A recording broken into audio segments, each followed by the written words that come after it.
Hello. We're going to do one big story here on Newscast today because, well, it's a big story, and at the center of it is one of our journalistic colleagues here.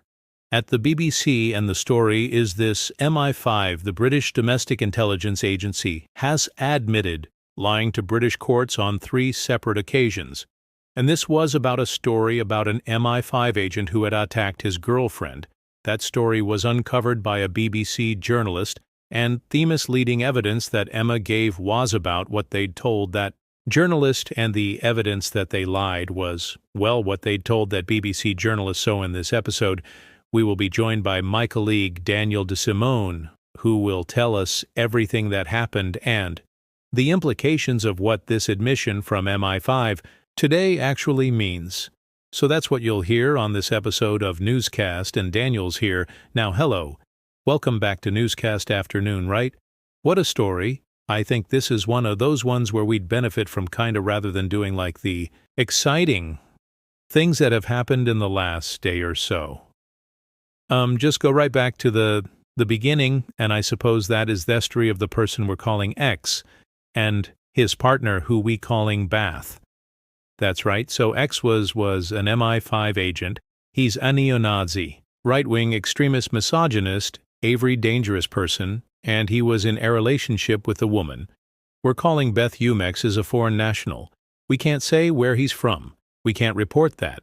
And when I first met her, she described the abuse and coercion that she had experienced at his hands, and a part of that was that he used his role with MI5 to coerce her and abuse her and threatened her with it, and said that, she couldn't do anything because who he worked for, and she was very intimidated and scared by this, and she filmed him attacking her. She filmed in one instant with he attacks with a machete as she was filming him. He threatened to kill her in another video that she filmed of him. He discussed his sort of fantasies about murdering people, bludgeoning people to death. He acknowledged that he'd almost killed her. So this is a very dangerous person, and what I did is I first began investigating as an extremist his involvement in extremism. That's how I ended up in Conti with Beth and heard about this other part of him. And what we'd eventually do is also we'd speak to another former partner office in another country who he had also terrorized. She'd ended up in hospital, just like Beth, psychologically and physically abused, and that is who he is, and he's a very dangerous person. And what happened was that in 2021, well, we should just say before we go into the whole process of what happened with MI5. So an agent isn't the same as an officer who works for MI5 and kind of is an employee of the state. An agent is somebody who is recruited to give information and find things out. So that's right. Like if you watch Slow Horses, they're all the officers are called agents, and obviously everyone thinks of James Bond as an MI6 agent. That's not really that isn't the correct terminology. The correct terminology is that an informant, an authorized informant, is an agent. So if you're an MI5 agent, it means you're an informant, that you're not an employee of MI5, but you are working for them, and you are paid, and you are authorized.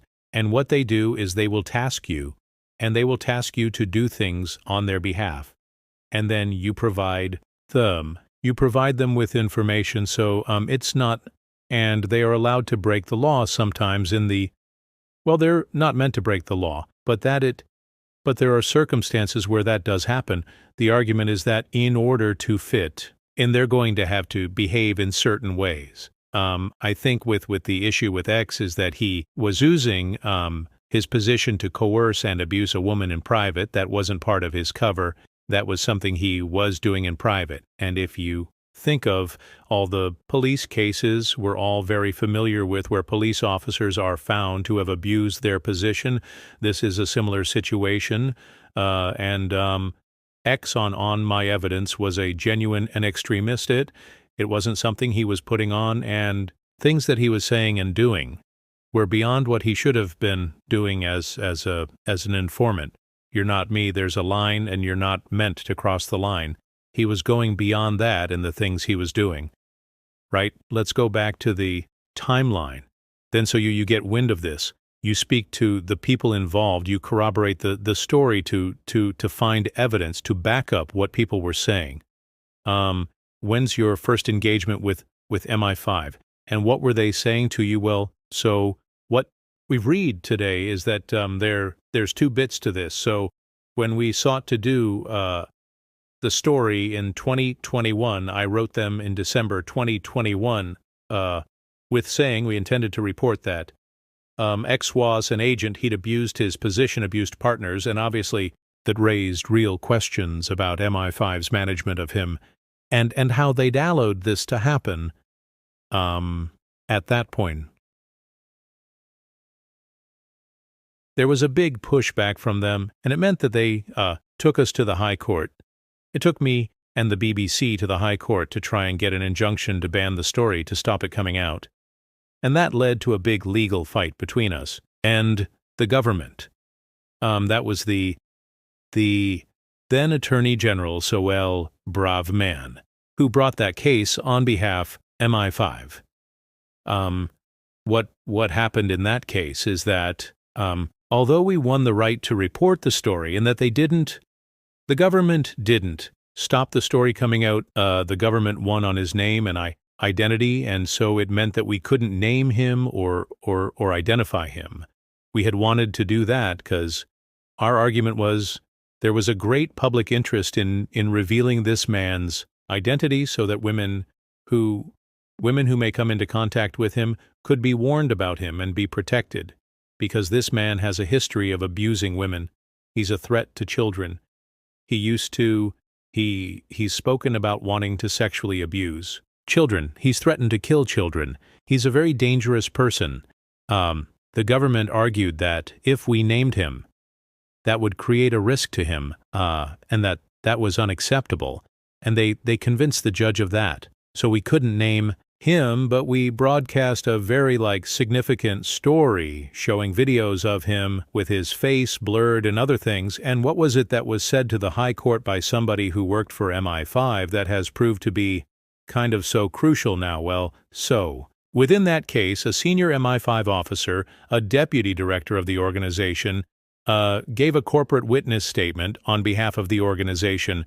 And what's a corporate witness statement?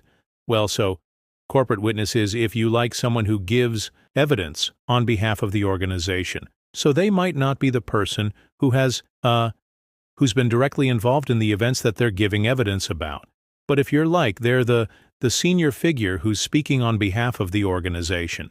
So he gave evidence about MI5's view about the risk to X and other matters, and then he also gave specific evidence about things that had taken place. And one of the things he gave evidence about in his statement was he told the court, if you, this wasn't something I said, it was their case. They brought that they had contact with me, with the BBC, at the stage when we were originally a much earlier stage in this saga. And that during those contacts with me, they had MI5. Had neither confirmed nor denied X's agent status, and that he said in his statement that I had said I had a suspicion that he was an agent, but that they had in response had neither confirmed nor denied that position, which is normally MI5's standard kind of policy. If someone says to them, is this person an agent?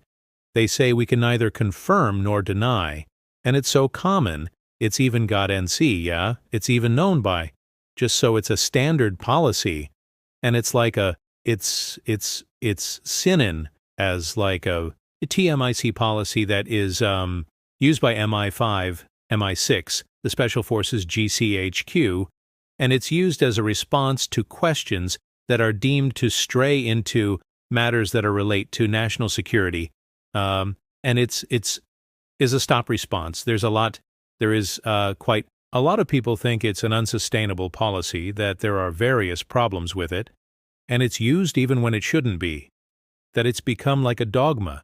That's the view of various people, including senior police officers and others. What they said in our case was that they'd maintain that policy, and that during the contact with me, they had maintained that policy. What we've revealed today is that that was untrue. That was false evidence that actually what had happened was MI5 had called me up, not in response to a request that ID made to them. They had called me up after I'd contacted X raising concerns about X's extremism, and they had said, with been legally authorized, the person who called me said, I've been legally authorized to tell you this, that X is an agent for MI5. He's informing on extremist networks for us. So the story that you're proposing to do about him being extremist involved in terrorist groups is inaccurate, and so therefore is asking for it not to run.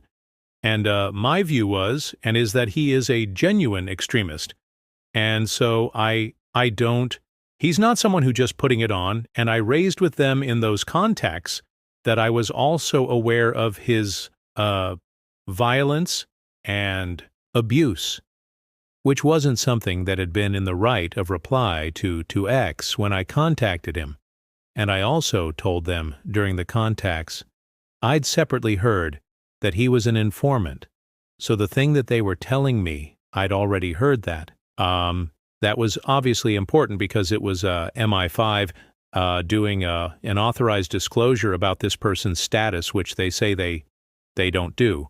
But beyond that, they then gave counter-evidence as an organization in the High Court, and it was then repeated in 2 other courts, because Beth, the British victim, brought a claim against MI5 at the one court, the specialist court, that is able to investigate security service, which is something called the Investigative Powers Tribunal. So she made a complaint to that claim, and within that, MI5 said, we never confirm nor deny agent status. We've never done it with X. And because of that, the hearing for Beth's claim should be heard in secret, effectively, apart from a bit that can be in public, but effectively that their defense to her claim would be in secret. She wouldn't have access to it. Her lawyers wouldn't have access to it. She wouldn't know what was being said about her. She couldn't respond to it. And that is what would happen if you play it forward. The effect of that would be she could get to the end, and whether she would win or lose, and she wouldn't really know why she'd won or lost. And she appealed that decision, another bit of the High Court, and was seeking a judicial review, and NM5 was repeating its position in that. So that's 3 different courts in which they've given that position. What we've now revealed is that that's a false position, that they had departed from this, neither confirmed nor denied policy. With me, they did it in order to say that X worked for them, but also to try and say that he wasn't. Well, they said our assessment is he's not been violent, that he hasn't used the machete. And these things which are just not true. He was violent. He did use a machete. And so that's when they departed from it, if you like, to try and cast down on what I found out about him. But then when they were defending a claim by his victim, they were claiming they stood by the policy. So I thought that was something that couldn't go on.